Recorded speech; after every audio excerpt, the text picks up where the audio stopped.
All right, let's talk about one of the most recognizable faces in all of Brawl Stars, the silent, smiling cactus himself, Spike. Now, he's been around since day one, but there's way more to this prickly little guy than meets the eye. And boom, right out of the gate, his official description just flips the script on everything we think we know. Trauma? What? It tells us that behind that adorable smile, there's a much darker story. So let's use that as our jumping off point to figure out what Spike is all about.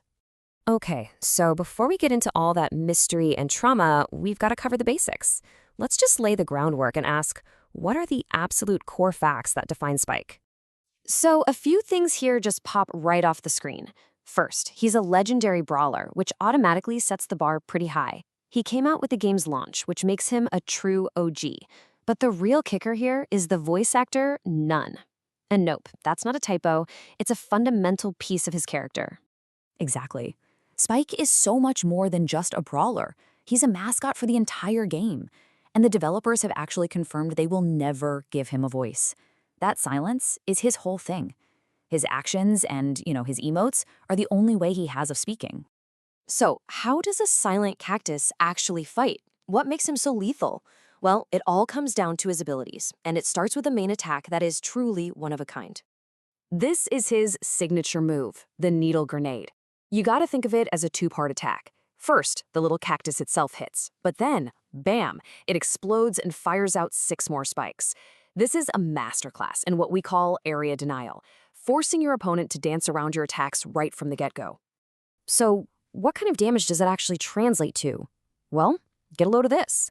At max level, if a big brawler gets hit by the main grenade and all 6 of those exploding spikes, you're looking at a theoretical 7,560 damage. That's just staggering. It's enough to completely vaporize almost anyone in the game with one perfect shot. And this is really the secret sauce. Even if you're skilled enough to dodge the main projectile, you're not out of the woods. You still have to deal with that fixed hexagonal pattern of spikes. They create this wide, dangerous zone that's just a nightmare to walk through, which means Spike is putting on the pressure constantly. And then we have his super stick around. He lobs this thing and it creates this huge, nasty patch of thorns on the ground. Anyone caught inside takes damage, but the real killer is the slow effect. It just pins them down, making them the perfect sitting duck for another one of those devastating needle grenades. All right, so we get what his abilities do, but the real depth comes from how you choose to use them. Spike's gadgets and star powers open up some really fascinating strategic doors. But before we get into those choices, you have to understand his core identity. Spike is the textbook definition of a glass cannon. What's that mean?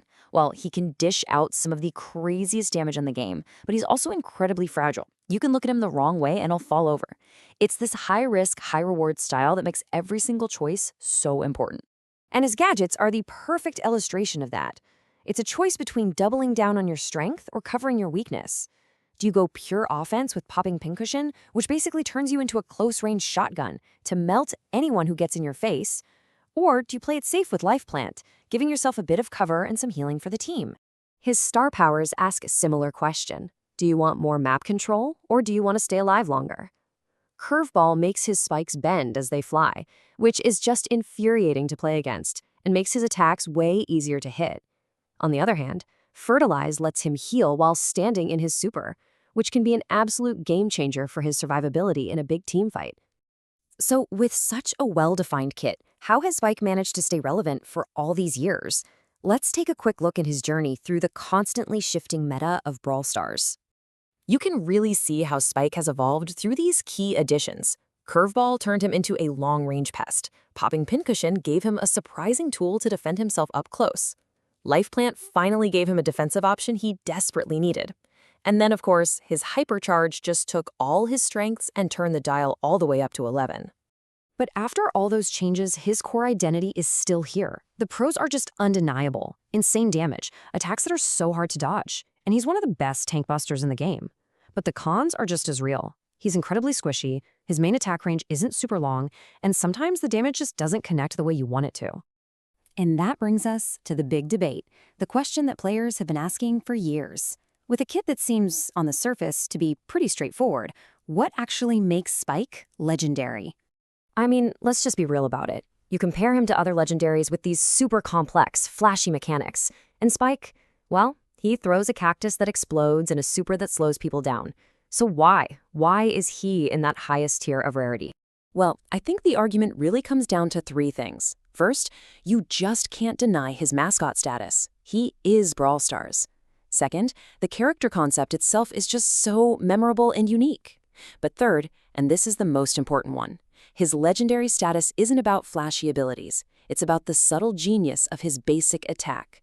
There is no other attack in the game that works quite like it. So that leaves us with one final thought. Maybe we've all been looking at this the wrong way. Maybe being legendary isn't about being complicated. What if Spike's simple, perfectly executed, and totally unique design is the very thing that makes him a legend? Something to think about. Thanks for watching.